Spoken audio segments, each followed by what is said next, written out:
Hi, and welcome to another episode of Kuntarkis.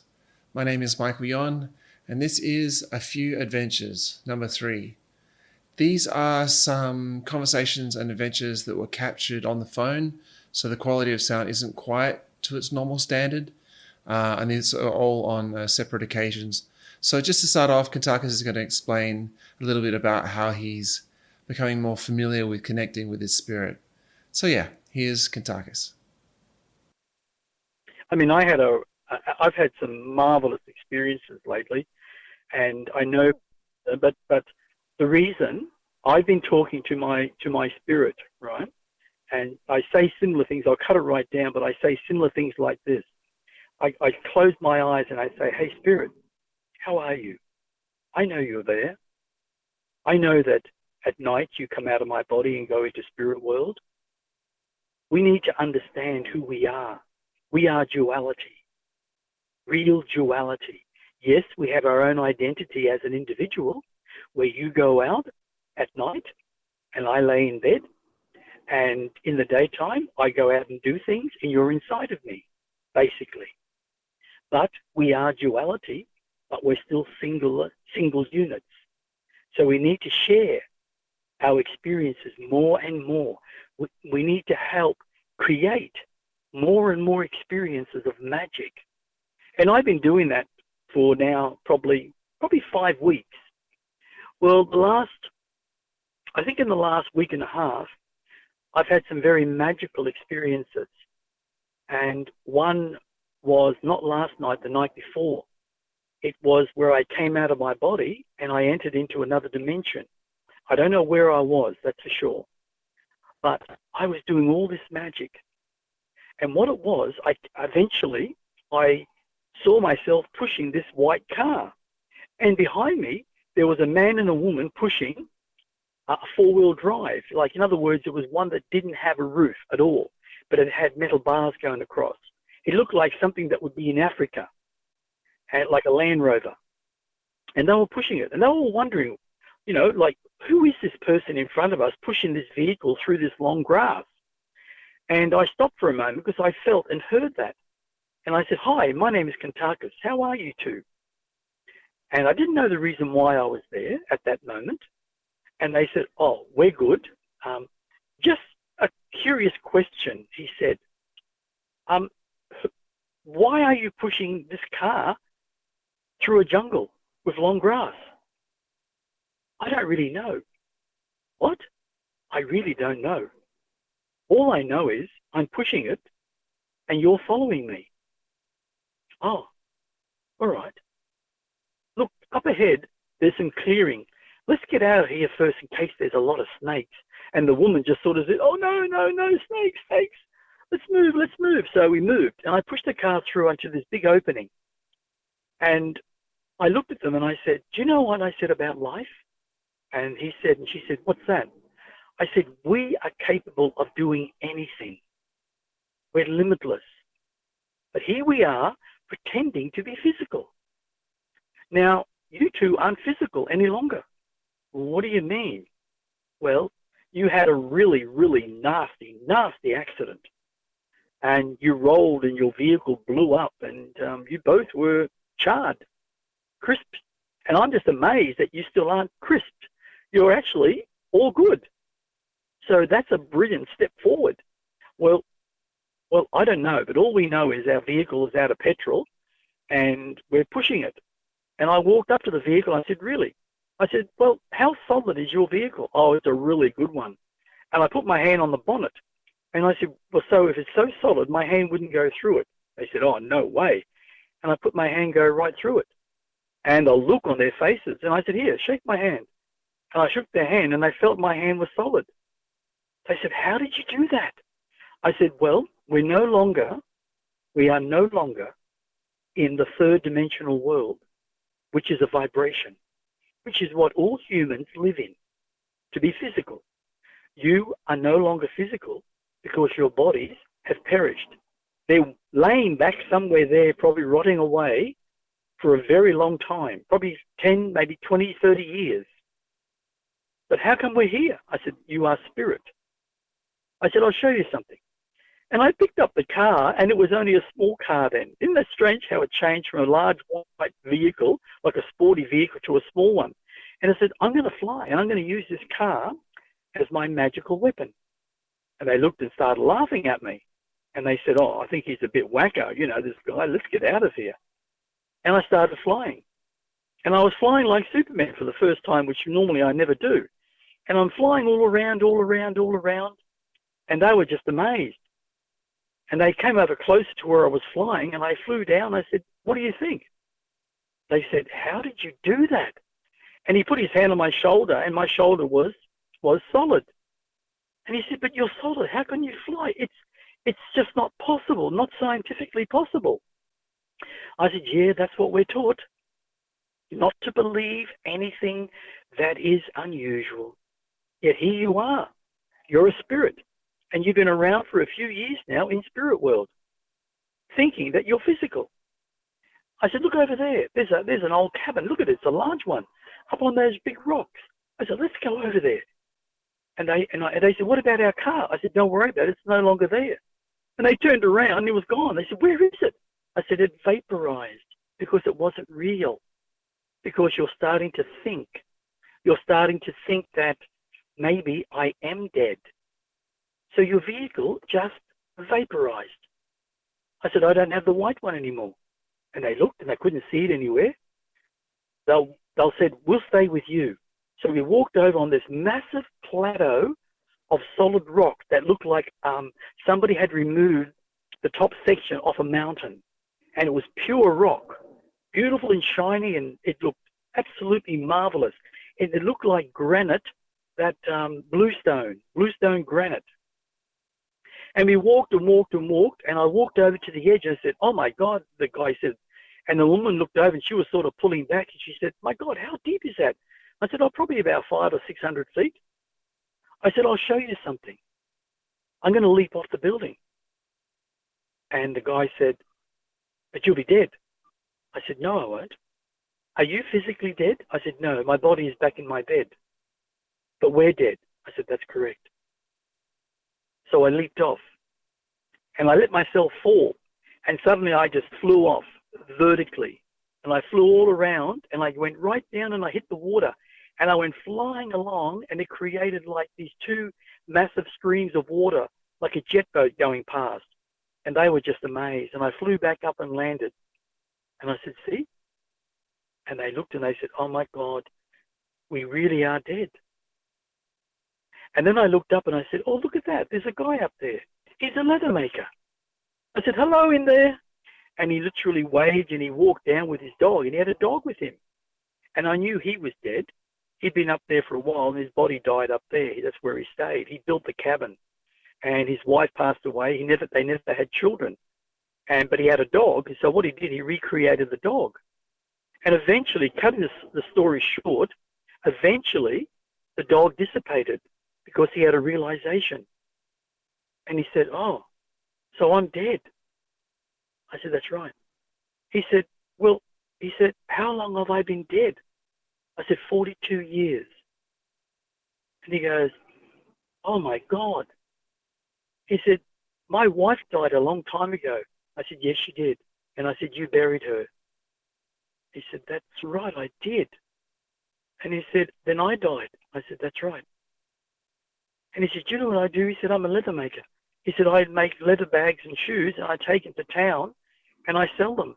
That's what my wife and I did. We make money and we can buy all this food and we come out here and we just loved it out here. I said, that's right. And he said, but how would I ever get with my wife? I said, look over your left shoulder. And he looked. I said, do you see that beautiful golden light? And it started appearing. And he said, yes. I said, wait a moment. I said, now, what's coming through the light? He said, it looks like a hand sort of waving for me to come. I said, that's right.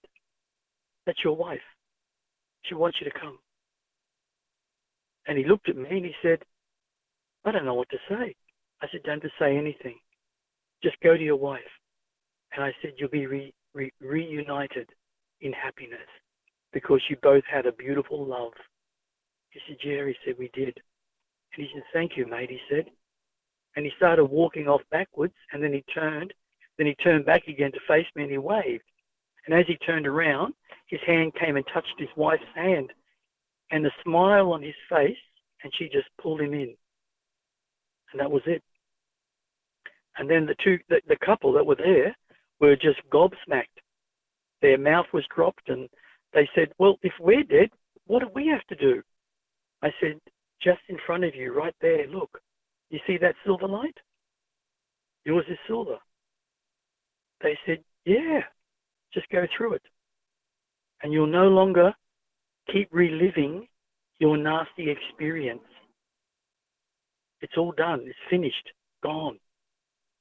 You can move on to a next life. Go and have some peace and some love." And he put his arms around her and he said, "Come on, darling." And they both walked, and they never waved back. They're just too excited. And they went straight through the light. And then I looked around, and the cabin dissipated, the mountain dissipated, everything dissipated. And it was back to being a solid high rock wall. The water was still there because there was a big channel of water flowing through. But it was absolutely beautiful. And then I just woke up feeling good. Yeah. Very good. Yeah, that was just that experience. I think it's nice when you share those stories. There's so many of them that you have shared with me, and I think it's great to share that with others as well, all these different stories. Absolutely. You know the reason why?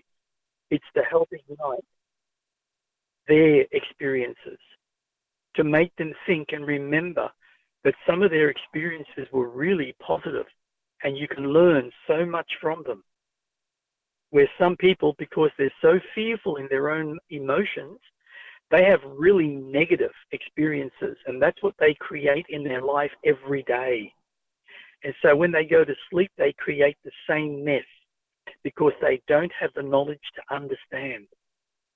That's why everyone, Michael, has to learn to come from the heart. And once you do that, everything in your life can change, especially emotionally. And now to another adventure, something completely different. You know, I think that one of the biggest experiences that I ever had, and yes, everybody would say that it was completely negative, but I felt that to me it was one of the most positive experiences I ever had. And that was when I was living in Kira on the Gold Coast, one suburb from Coolangatta, and I was living on Eagle Hill. And I was doing lots of meditation where I could look out to the right, see the ocean, but also I could see all of Surfers Paradise, which to me looked like Atlantis. That's what it looked like. And I said, one day that's going to sink. And I used to meditate all the time. But that night, I went to bed, and I don't know what it was, but I really sweated really, really bad, like a tap was turned on. And I was saturated. And I got up out of bed, and I walked out the door, and I came out to the sliding glass door. But the funny thing is, the sliding glass door was locked when I went back to open it. So that was really weird, but I was in my physical body. And I literally stood at the rail, and suddenly the rail completely disappeared.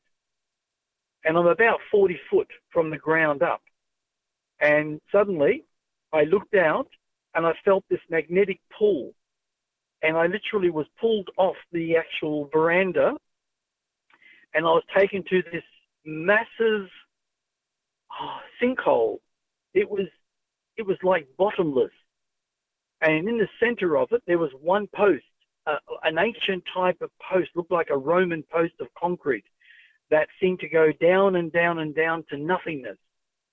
And as I stood on it, it was a bit shaky, and I was a bit concerned that I was going to lose my balance and fall. And suddenly I heard this voice, a deep, dark, really powerful voice. And what it was a demon. And this demon had the long horns. It had a massive head on it, like 3 to 4 times the size of a normal human head, massive, and the big, big red eyes. I mean, red as red can be, blood red. And it spoke to me, and what it wanted, without going into it too deep, it told me that I want success in everything in my life, and it would give me everything that I desired if I would literally give my soul to it, pledge my soul to it, because that's what it was doing.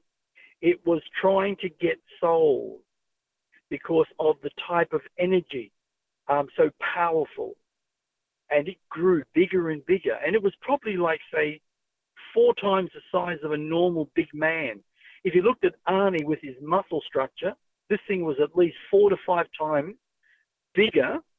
It had sort of reddish type skin, and it was incredibly strong. And as I said, it had these big horns. It looked like a buffalo. And I said, no, I only work in the light. And it got very upset with me and started to shake the post. And eventually it brought its tail around, a massive tail like a stingray, but really thick. And it hit me. And it came back and hit the post. And the post literally shattered into billions of pieces and just fell away to nothingness. And I started to fall. And it kept saying, as it was laughing at me, give me your soul, pledge your soul to me now, and I will give you everything you want. And I said, no, I work only in the light of light itself. And it just got so upset, it came roaring down on top of me, pushing me down and down and down and down. And I put my arms out and I just said, please, light, take me wherever you wish to take me. I am light. And that I ended up back in my bed. Wow. It was a pretty powerful experience, and these type of demons exist.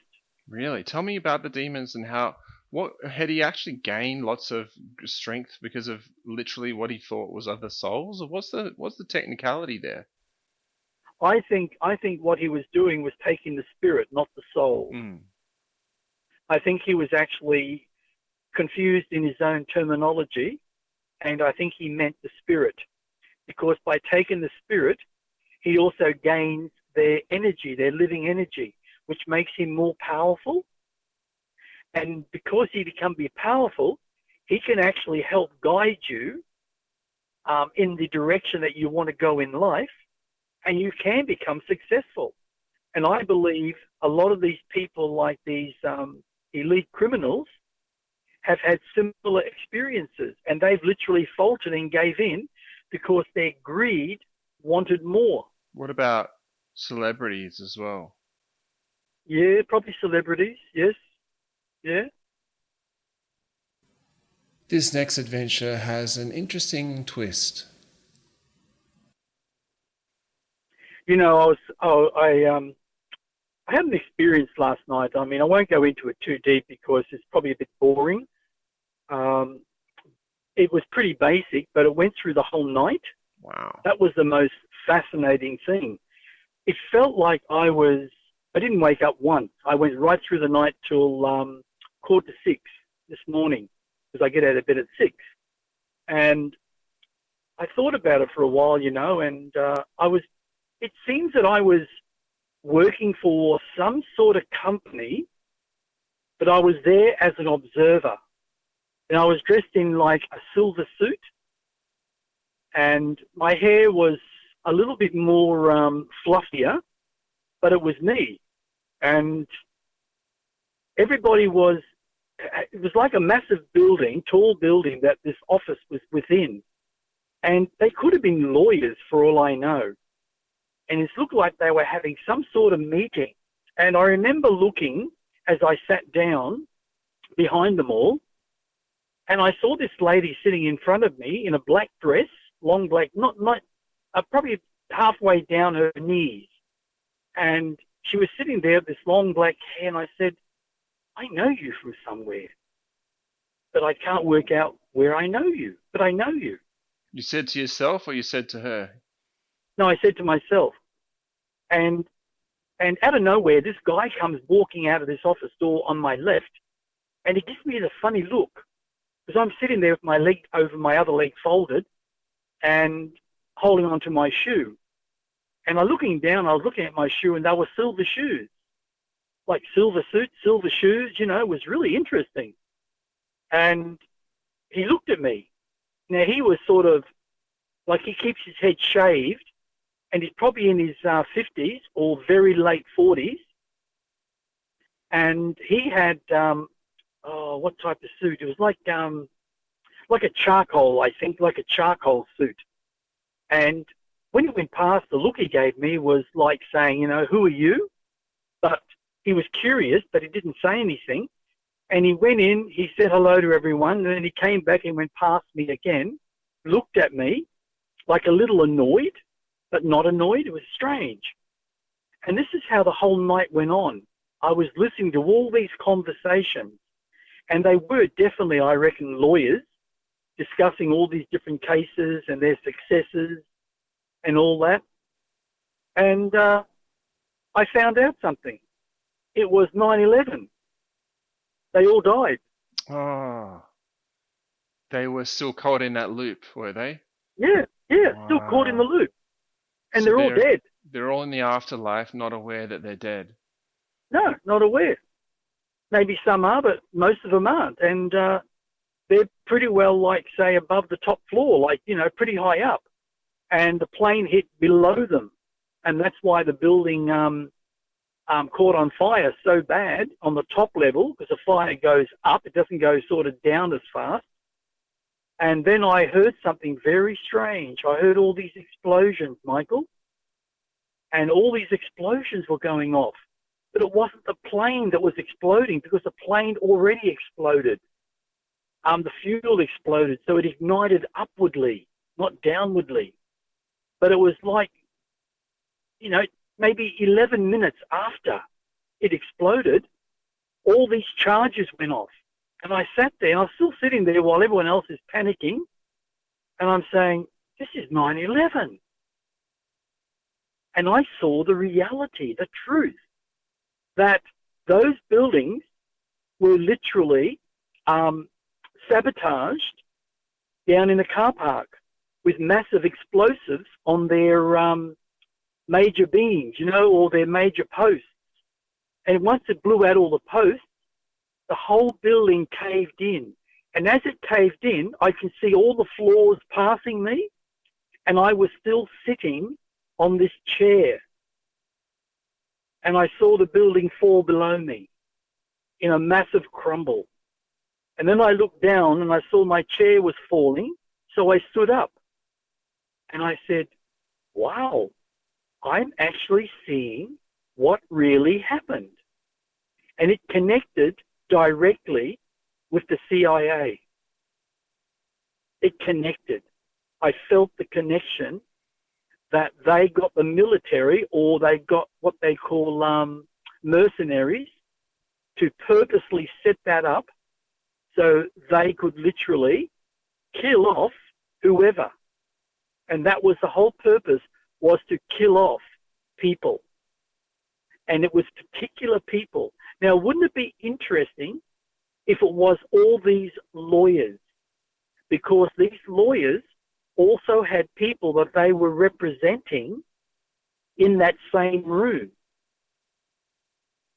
I don't know who they are, where they come from, or what business that they have there. But what I saw was a setup, sabotage, that the American government actually knew. And they actually stopped all the advice that came through that these planes were heading into the buildings. Like it was a massive setup, well planned. And they took it as terrorism. Yes, it was terrorism. But those terrorists, they died for their cause. Because they were saying they believed in the afterlife, that they would go to a special place that Allah would take them and they could have everything they wanted, all the women they wanted, because they really believe in that, because a lot of them are very sexually perverted in their own way. And it's very interesting to actually observe that all night. I found it very interesting anyway. Wow. So one of the things I've learned about the afterlife and the looping is that particular event that you experienced once would have happened is it right, over and over again for those people? Absolutely. Could have been 10,000 times, Michael. In that time from the 9/11, it could have been easy 10,000 times, over and over and over and over. It just keeps looping because it's energy in a circle, hitting a certain point and just doing the same thing over and over and over. And more than likely, it probably happens where not long before the explosion or when the plane hit. I think that's where the loop was. But they showed me a much bigger picture prior the planes hitting. I didn't see the planes hit because they came from behind. But what I heard was the explosion and the building shunting, like shattering, or like what is it called? Shaking. Right? But when the other explosions went off, Michael, it was so powerful that the entire building had the vibration come all the way up to the top of the building. And that's when the whole building imploded upon itself. Both of them. It's an interesting story for you because in this case, it sounds like you weren't, like as normally you weren't actually there to help those people realize what's going on and help them move on. You were there to literally witness what happened. The truth. It was a conspiracy, and it was definitely the CIA, and I guarantee the government was involved, or government parties of some description. Yeah, absolutely. Do you think, again, it was related to money as well? No, I don't think it was related to money. I think it was there, and they sacrificed thousands of people's lives to get to certain people. Yeah. I mean, they've blown up planes, Michael, for one person, to kill one person. Passenger planes with 500 people, 300 people. Right? They blew up that prisoner's plane not that long ago, I think, being transported either from Ukraine to Russia or from Russia to Ukraine. I can't remember which way it was, but they literally sent a missile and blew it up, or they had explosives already on the plane, and there was a particular prisoner that they wanted to get rid of because he was very powerful. And if he actually got away or anything like that or spoke to the media, it could have caused a mass issue with either government. Yeah. So they sacrificed the entire plane and all the people on it just for him? Yes, just for him. Just for him. Yeah. And that's happened a lot, Michael. A lot. When it comes to the looping in the afterlife, do spirits eventually cotton on that, hang on, I'm doing this again? Some do, but it's very rare, Michael. The loop has to be broken in some way. And I've actually broken several loops over the years that I've actually been on this planet. And I've set a lot of people free. I've set some people free from plane crashes where there's been, like, say, over 400 people have been killed, all blown up and burnt alive and ripped apart or whatever.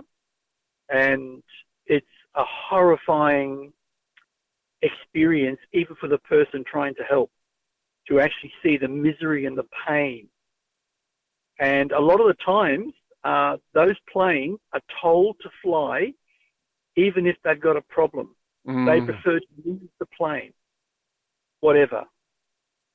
They can claim insurance on it then. It's mind-blowing to what a lot of people will actually do.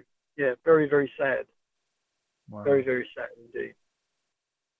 That's why, Michael, in life today, the way we are, you don't ever trust anyone beyond yourself.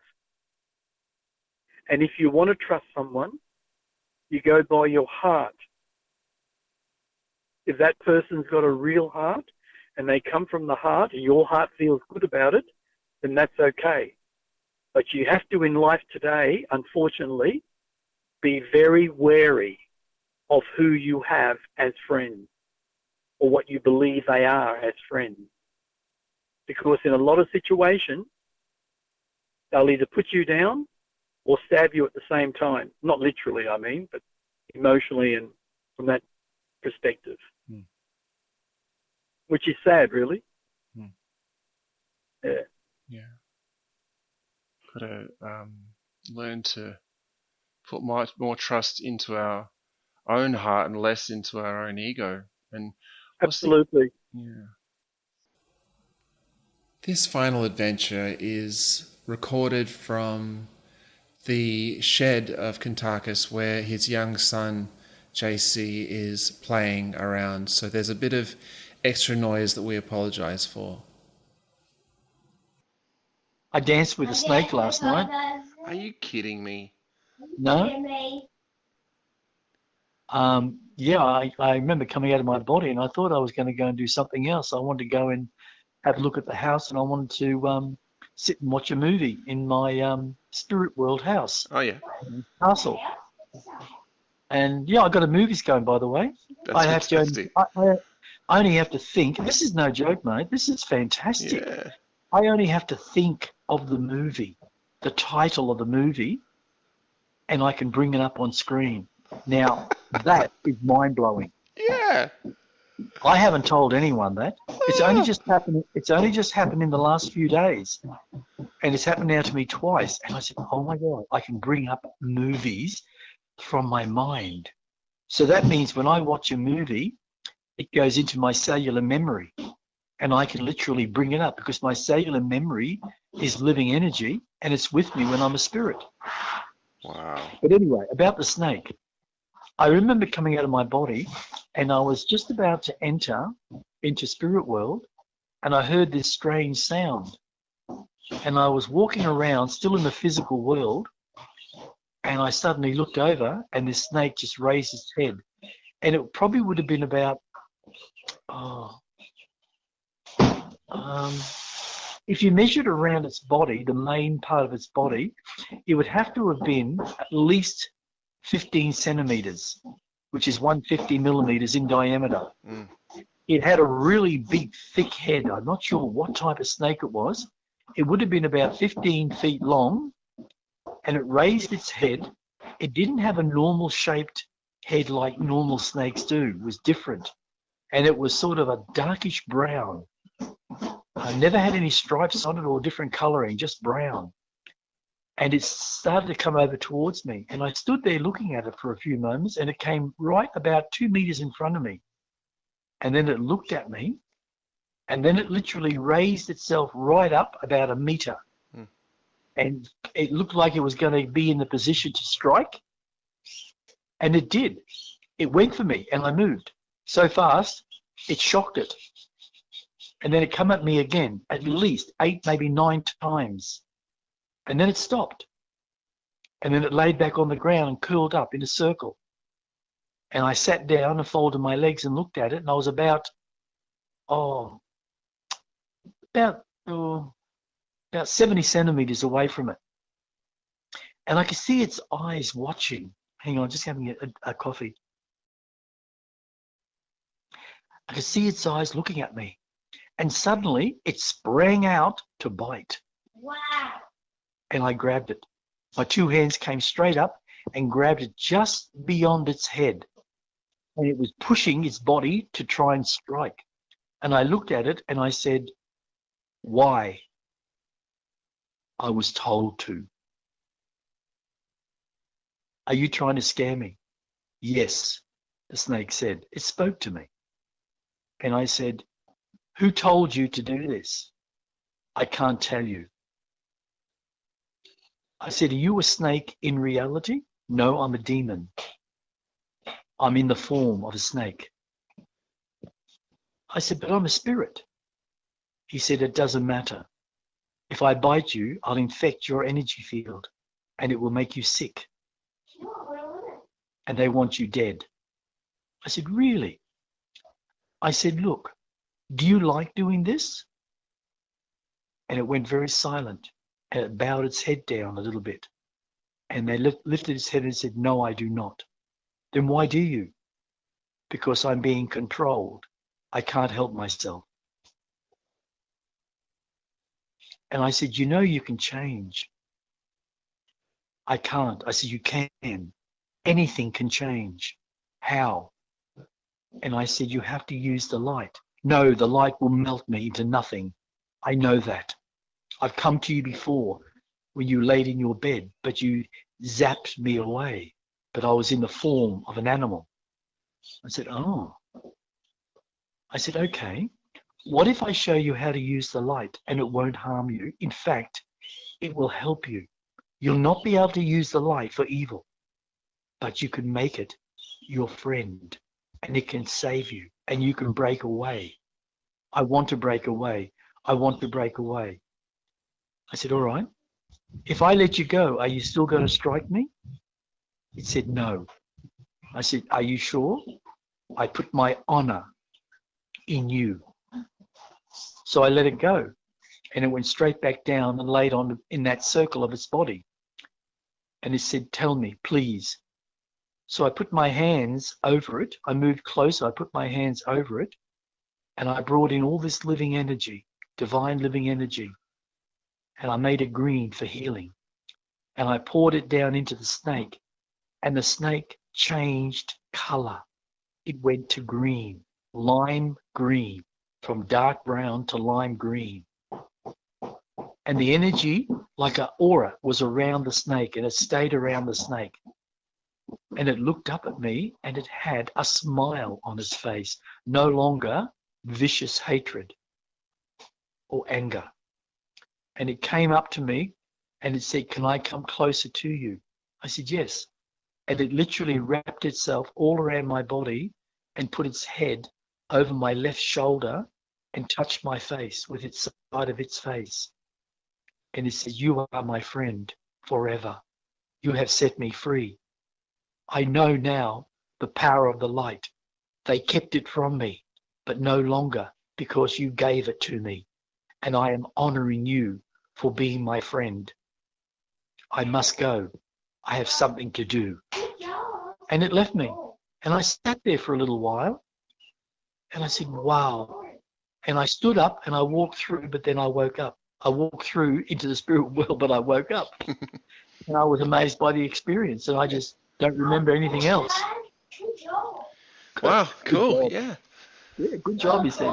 Good job. That's awesome. I've never had that type of experience. And I was in the physical, Michael. I mean, I wasn't, my body wasn't, but I was still in the physical world of third dimension vibration. As a spirit. Yeah. And so was it. Real. It wasn't physical, but it was in the physical vibration. That's right. Mm. It was a demon. Wow. A demon can go into the fourth dimension also, as well as the third. Wow. Do you have an idea who sent it? No, none. No idea. Wow. No idea. I got my suspicions, but I have no idea. All I can say is that it's either coming from particular people, like physical people who are threatened and who want people like myself gone, or it disrupts their plan, or it's from the aliens in the satanic vibration. Hmm. And I believe they're the ones that control the demons which come from their world originally. Hmm. So this one, whatever, I've never seen it in the demon form. It was a snake, and it moved off as a snake, very big snake. I wouldn't like to fight it, put it that way. Not with his bulky head. It had an unusual head. Wow, big head. Hmm. Yeah, and apparently one bite, and it can kill a human instantly. Paralyze their body. Wow. Yes, I just thought I'd share that with you. Yeah, it's another special story. Oh, yeah, it's one I've been thinking about a lot through the day. Yeah, it's been popping into my mind a lot when I'm busy doing something. Yeah.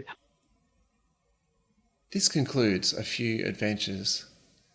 If you'd like to find out more about Kuntarkis, he has a website, etcconsciousness.com. Also, you can email us where you may like to ask a question, you may have a suggestion for our podcast, maybe you'd like a question to be answered on our recordings, then please email kuntarkis@gmail.com. That's it for now. Thanks so much for listening. My name is Michael Yon, and stay tuned for more.